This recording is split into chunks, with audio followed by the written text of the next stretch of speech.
Crystals hit the stone floor like breaking teeth.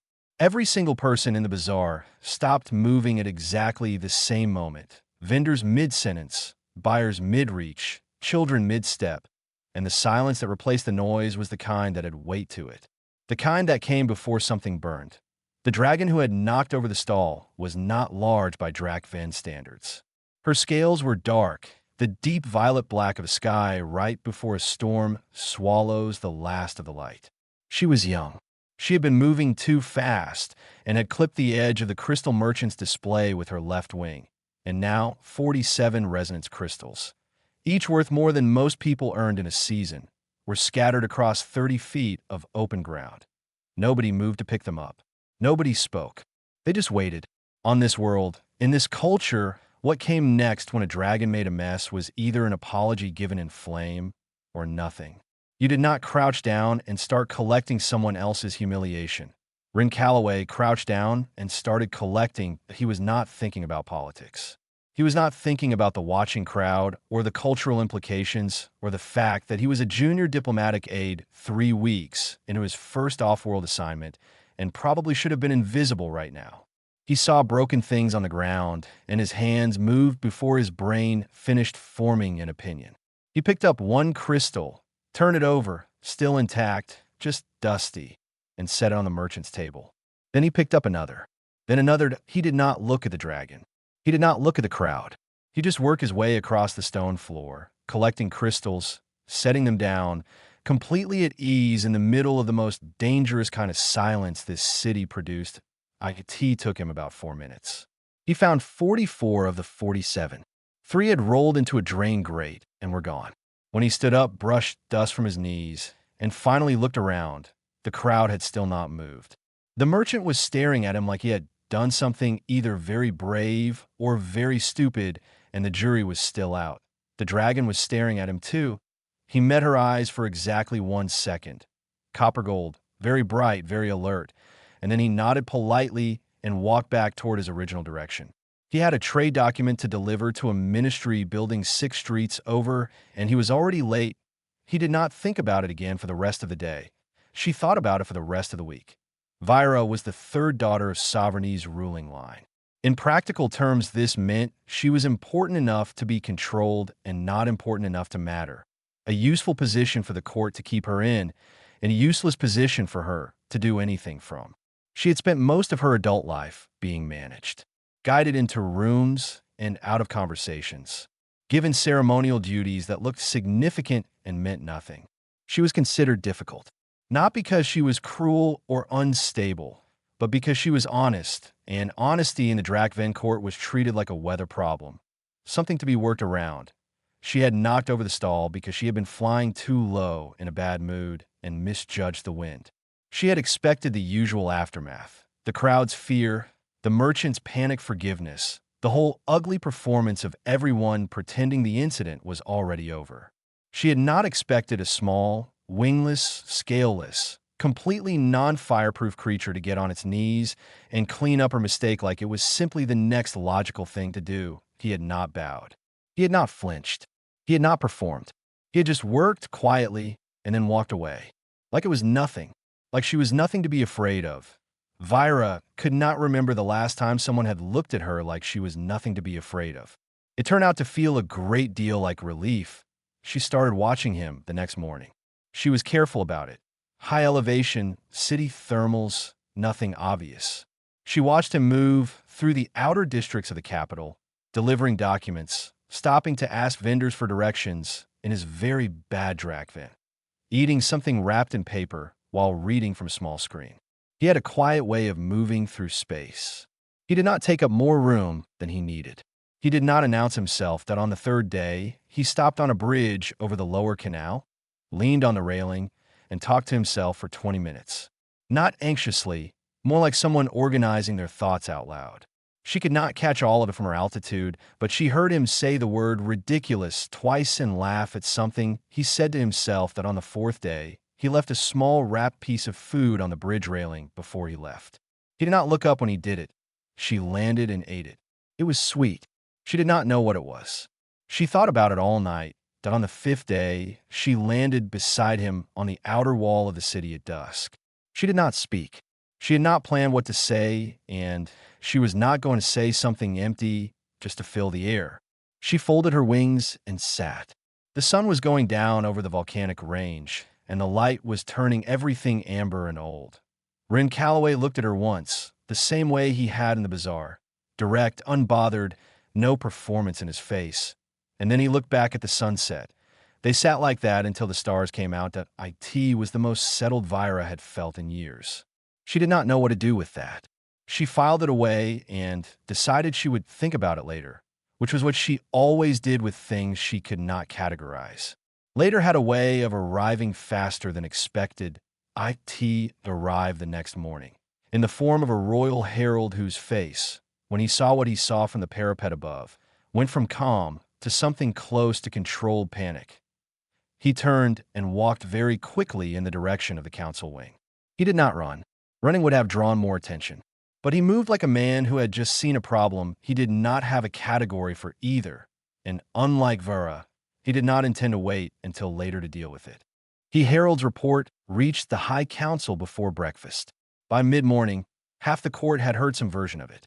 By midday, the version circulating through the Noble District had grown several details that were not in the original report, including one claim that the human had somehow cast a spell, which said more about the court's imagination than about anything Run had actually done.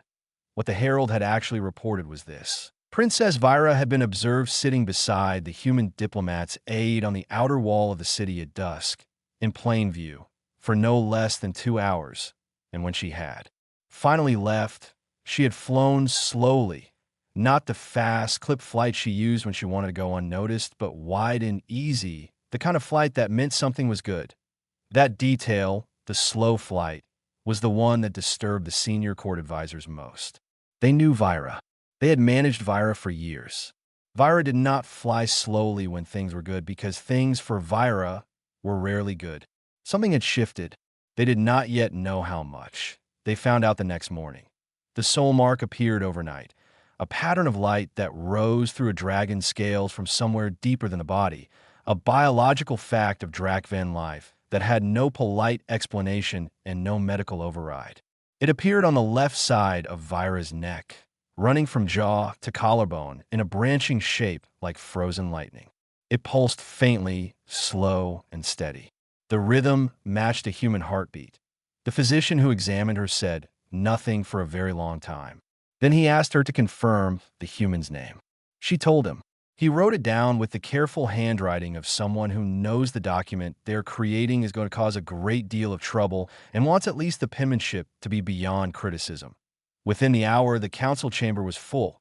Ren received a formal summons delivered by 2 guards and a junior official who could not quite make eye contact. The summons used language that was technically polite and actually not. He read it twice, changed into a cleaner shirt, and walked to the council wing without being told a second time.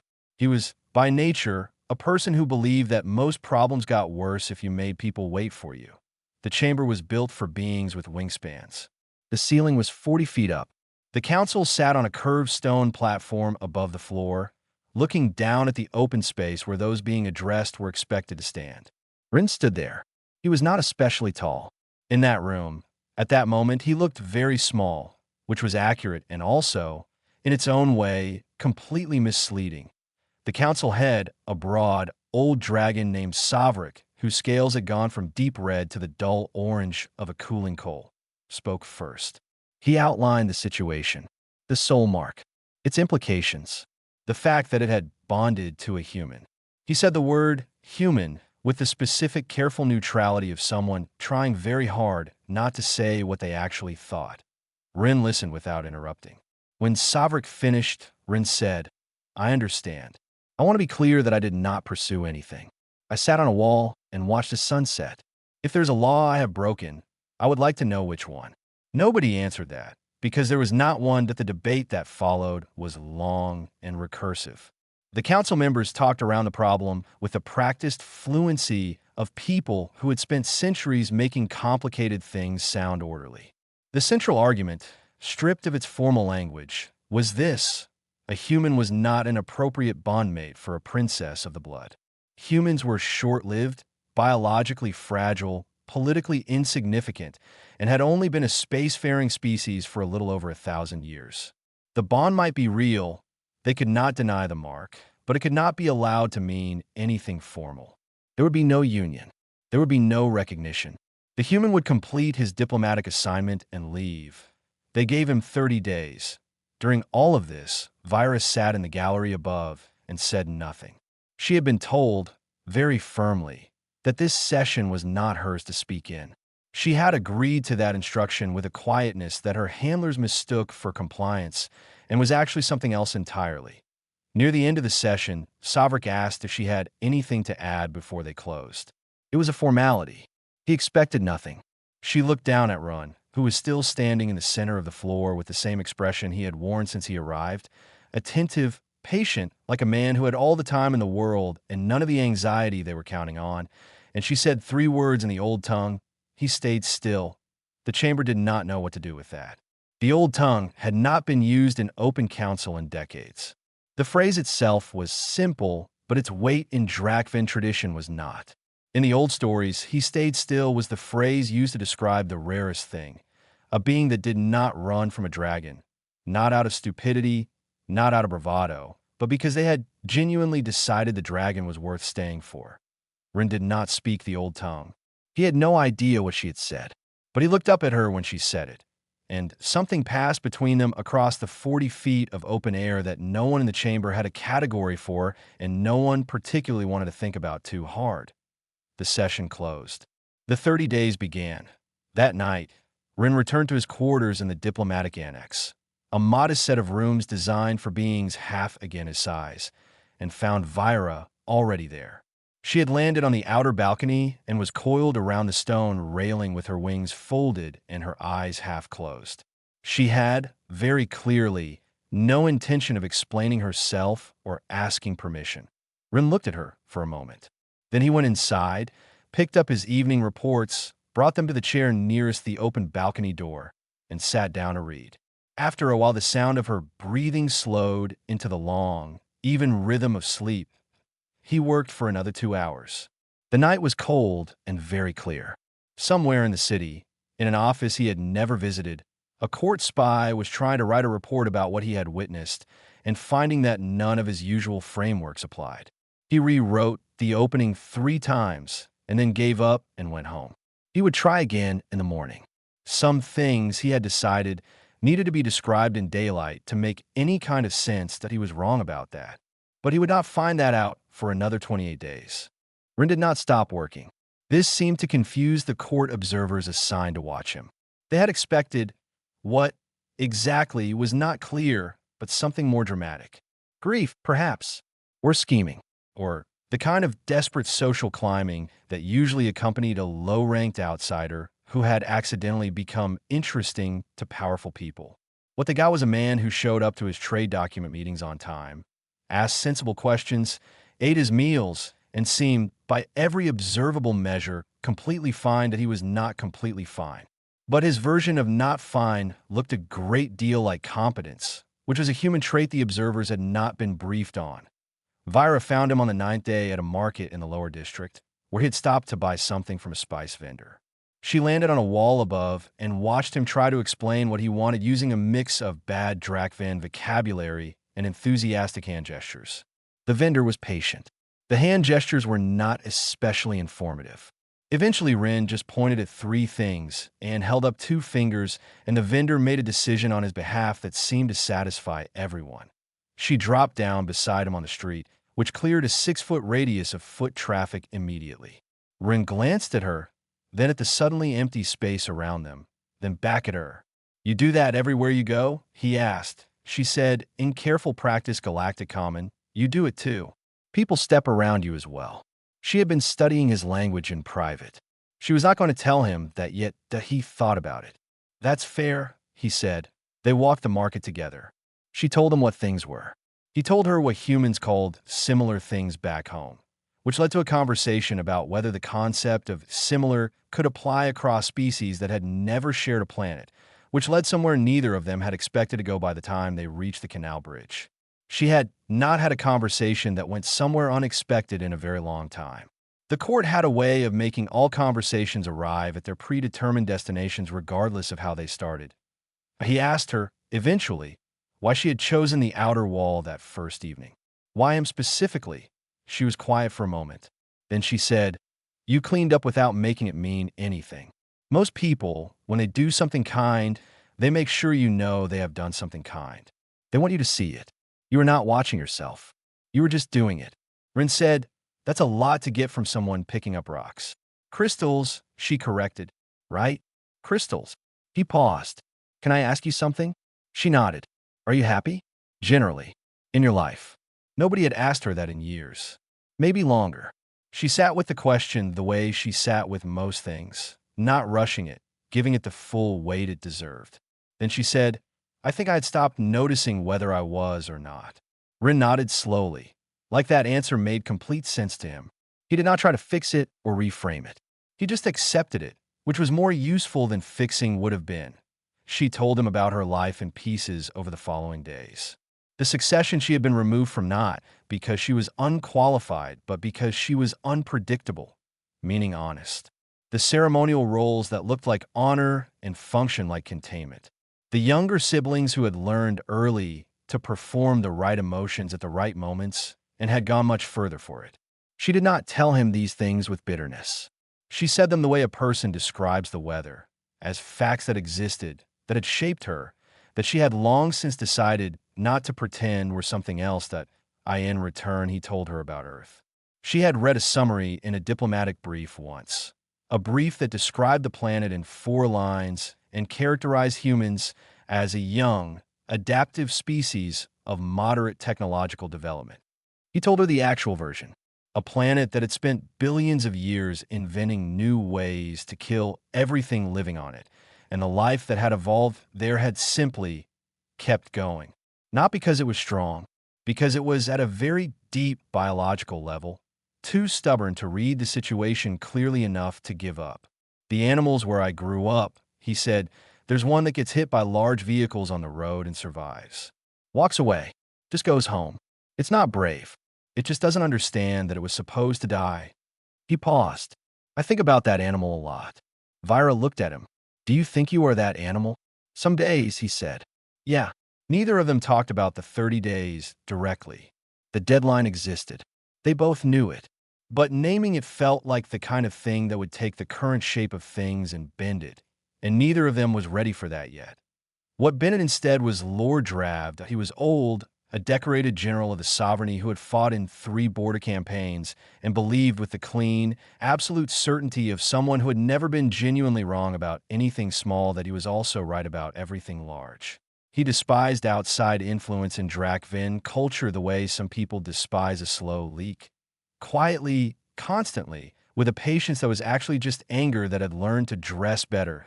He went to the council on day 16 and made his case. The 30 days were too long. The bond was a biological anomaly, not a legal reality. The humans' continued presence was an embarrassment to the sovereignty and a distraction to the princess. He had allies. He had used them. The council agreed to review the timeline, and on day 18, Rin came back from an evening walk to find his door flanked by 4 soldiers in formal armor. They were not there to escort him. The document they handed him used polite language. The language said removal. He read it twice, which was his habit, and then he stood very still for a moment with the kind of stillness that had nothing to do with shock and everything to do with a decision being made somewhere very quiet inside him. Then he looked at the lead soldier and said, "All right, let's go." He did not know that Vira felt it through the bond. A sudden flat calm where there had been warmth, and was already in the air before she understood why. The citadel gates were large enough to move armies through, and at the hour Rin arrived at them surrounded by 4 soldiers, they were doing no such thing. They were mostly empty, late enough in the day that the official traffic had cleared, early enough that the evening crowd had not yet come, which meant that the people who were there had a clear, unobstructed view of everything that happened next, and there were more of them than Drav had planned for. Word travels fast in a city built on stone. Stone carries sound, and a princess in the air moves faster than a courier on the ground. Vira was at the gates before the soldiers. She landed in the open space between the gate arch and the main road with the controlled impact of someone who had been flying hard and chosen, at the last moment, to land precisely instead of urgently. Her wings folded. She did not speak. She stood between Run and the road out, and her posture said everything her voice did not. Lord Drav arrived a few minutes later. He had not planned to be here for this. He had planned to review the reports from a comfortable office. But someone had told him the princess had interfered, and he had come because he understood, correctly, that this had become a public moment, and public moments needed to be managed by the right person. He was tall, even by Drakven standards. His scales were the dark bronze of old weapons. He had the kind of physical presence that had ended disagreements before they became arguments for most of his adult life. He walked to the center of the gate square and looked at Ren the way a person looks at a problem they consider solved already. "This is not a complicated matter," Drav said, loudly enough for the growing crowd at the edges of the square to hear him clearly. "The human's time in the sovereignty is finished. He will leave, the situation will resolve, and the princess will return to her duties." He paused. "This is the orderly outcome. We are a civilization of order." Rin said, "Under which law, exactly, is a soul mark bond void?" Drav looked at him. The question had been asked calmly, conversationally, the way a person asks about a bus schedule. "The bond is not in question," Drav said.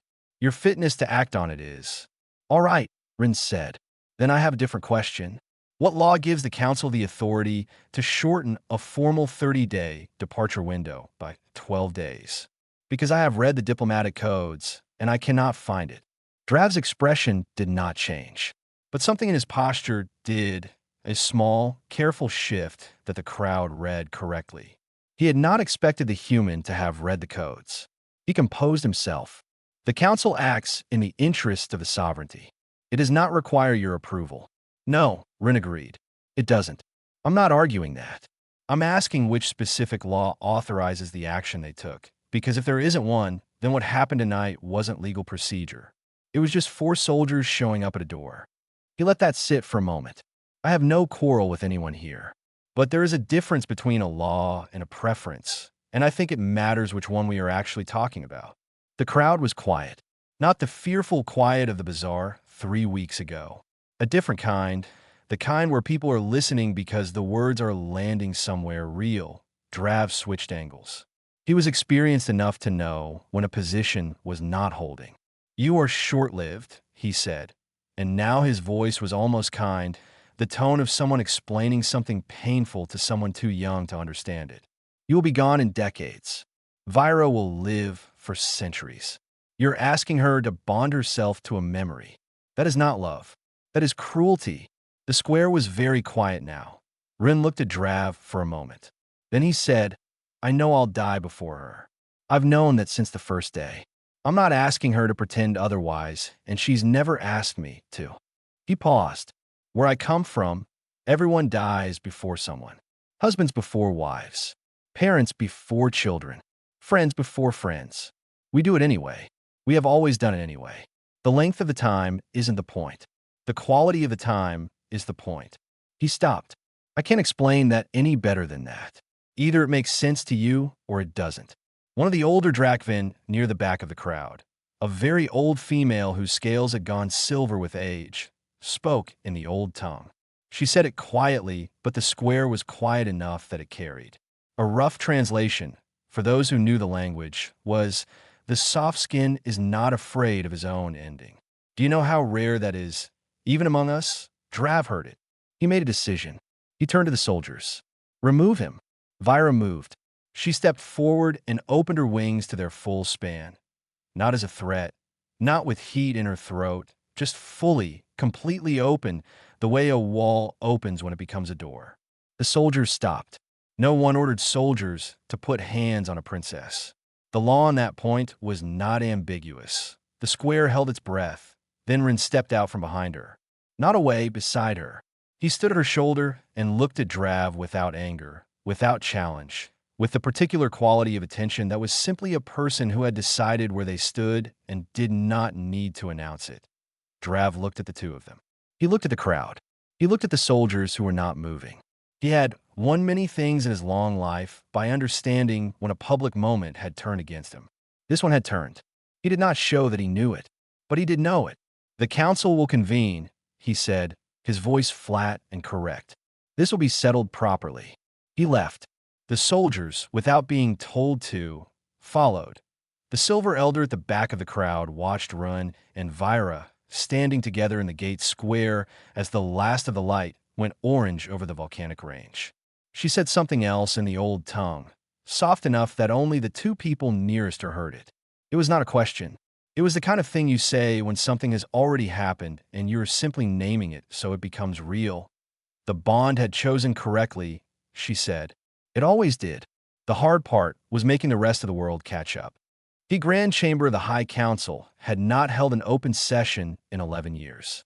The last one had been a border dispute between two noble houses that had ended with a fire and a formal apology that both sides agreed to treat as legally binding.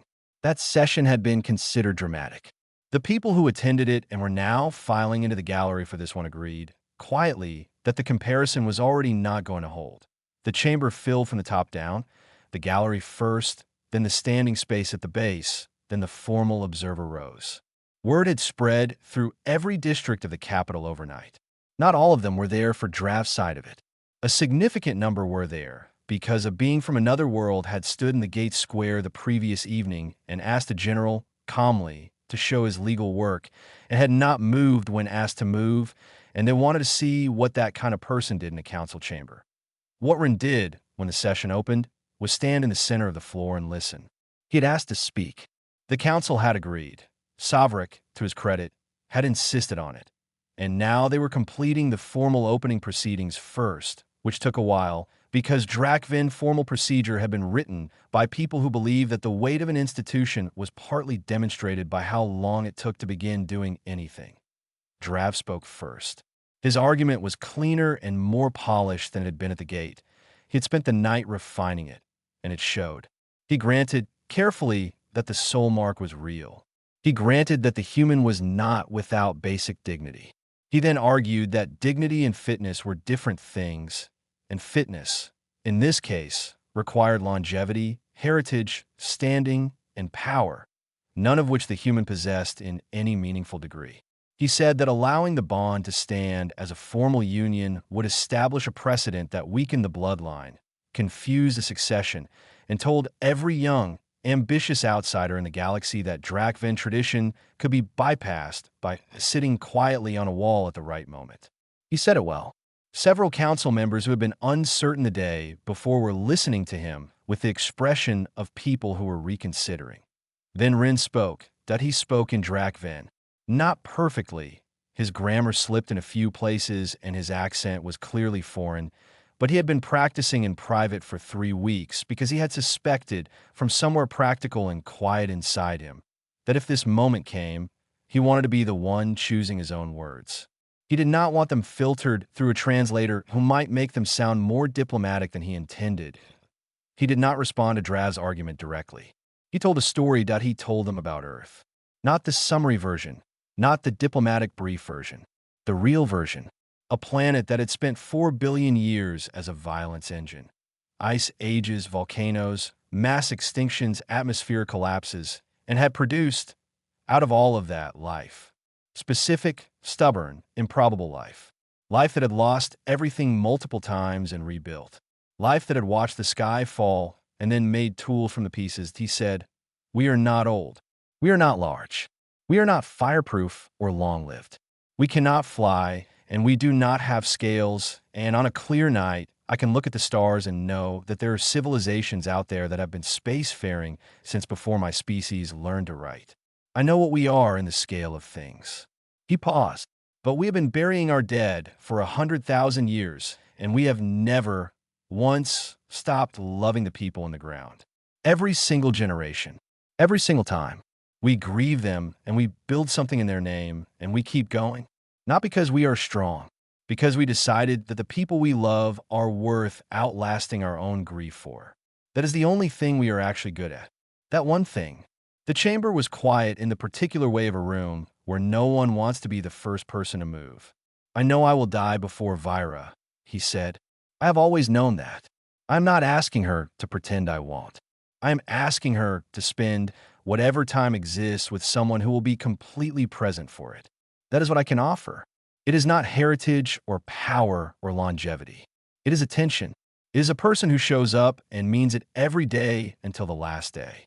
He looked at the council, not a draft. I'm not asking your permission. The bond exists. She chose. He chose. I am here because I respect your culture enough to say that out loud, in your language, in your chamber, instead of simply leaving and coming back with a legal team.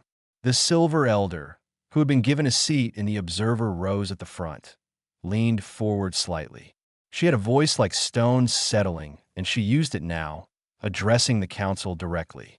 She said that she had researched the original founding texts overnight because she was old enough to have access to the archive levels that most of the council had never visited.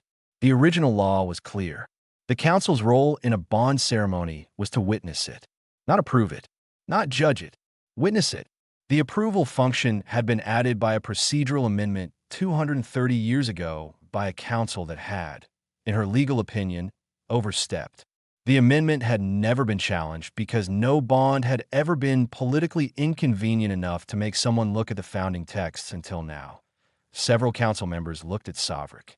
Savrik looked at the text she had placed before him. He read it.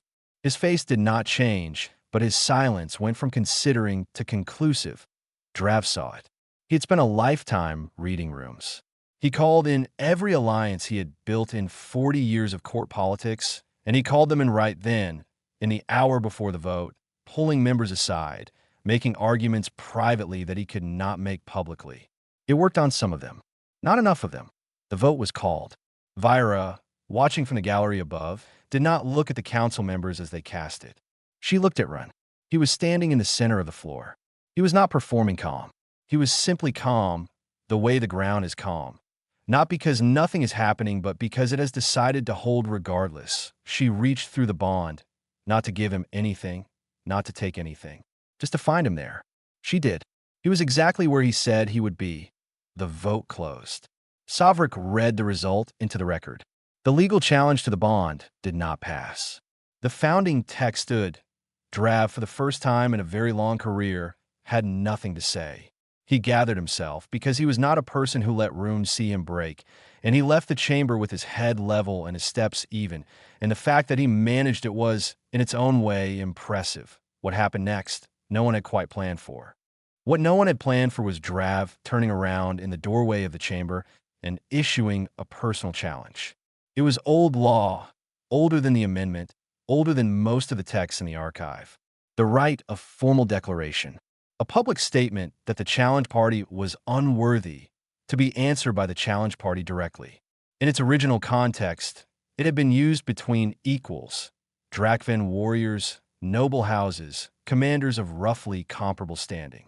Nobody had used it against a non-Drakven in recorded history because the situation had not come up. Nobody had thought it necessary to write down that you could not use it against a being 1/3 your size from species that had been spacefaring for 1,000 years. Drav issued it anyway. He was out of options, and he knew it, and this was the one remaining move on the board that did not require council approval. Ifrin refused. It was legal humiliation, a formal record that he had been declared unworthy and had not answered. Ifrin accepted. It would be over quickly. Drav had ended formal challenges in under a minute before. He was not cruel about it. He was just fast. The chamber went very still. Rin said, "I accept." Vyra made a sound in her throat. Not words, just a sharp pull of breath.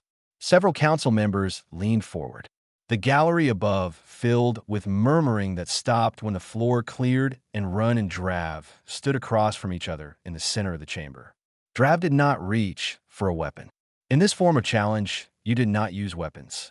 You use yourself. He came forward fast. He had expected to close the distance and end it.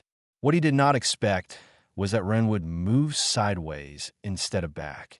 Not dramatically, not with a shout, just a quiet step to the left that took him out of the direct line, and then Ren was beside him instead of in front of him, and there was a moment, very brief, completely controlled, where Ren had an angle that was, in plain terms, decisive. Anyone who had trained in close combat recognized it. Drav recognized it. They both knew it. Rin stepped back. He put 2 feet of distance between them and stood with his hands open at his sides and his breathing even, and he waited. Drav stood very still.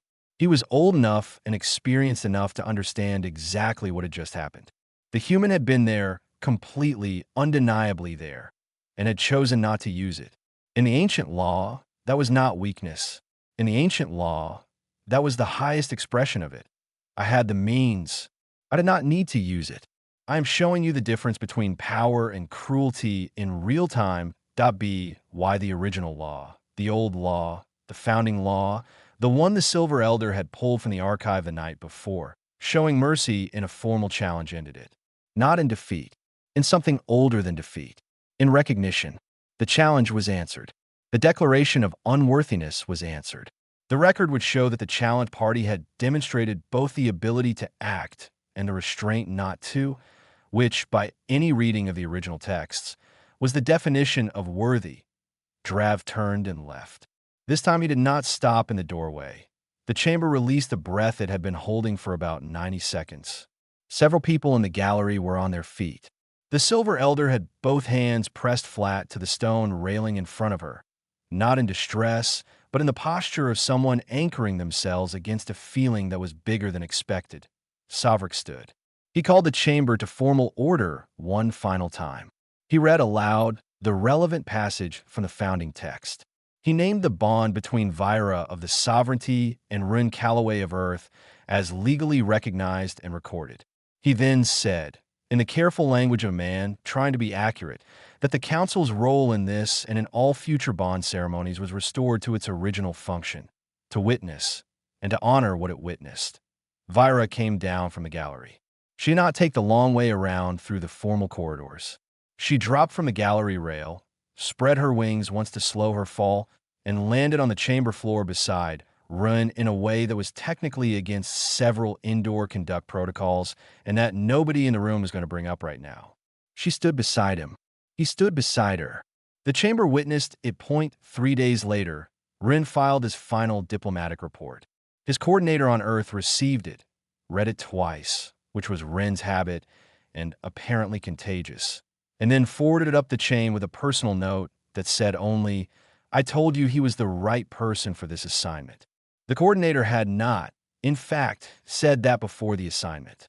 She said it now because it was true in retrospect, and that was good enough. The report traveled further than intended. In the way of things that are interesting enough, it was picked up by several interspecies news networks.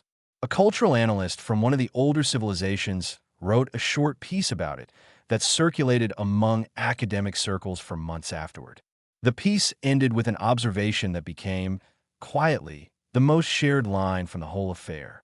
We have now documented 3 separate instances of humans entering politically impossible situations, failing to understand that the situations were impossible, and causing the situations to quietly restructure themselves around the human's apparent inability to process the word no. Xenoanthropologists are advised to stop categorizing this as exceptional behavior. It appears to be standard.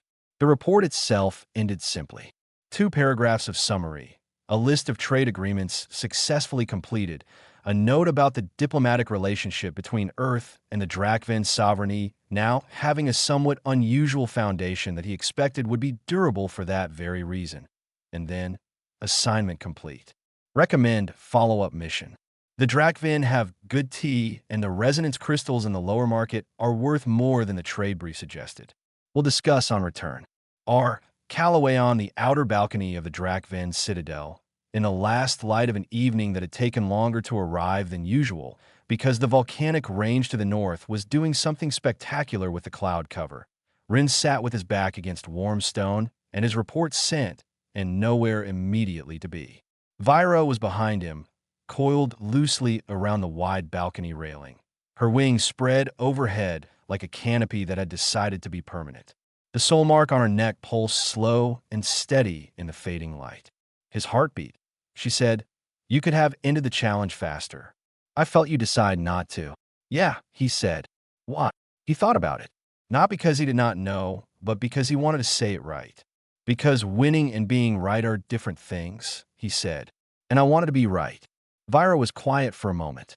The light went amber, then gold, then the deep orange of things that do not last long, but mean a great deal while they are happening. You are a very strange species, she said finally. I know, he said. We're working on it. She made the low sound in her chest that he had learned, over 18 days, was laughter. He had been quietly proud of learning that. He did not say so. Some things were worth keeping to yourself, the same way some things were worth staying still for. The stars came out one by one over the volcanic range, the way they always did, unhurried, unconcerned, entirely indifferent to the small and stubborn things happening below them, which was fine. The small and stubborn things had never needed the stars to pay attention. They had always gotten along perfectly well on their own.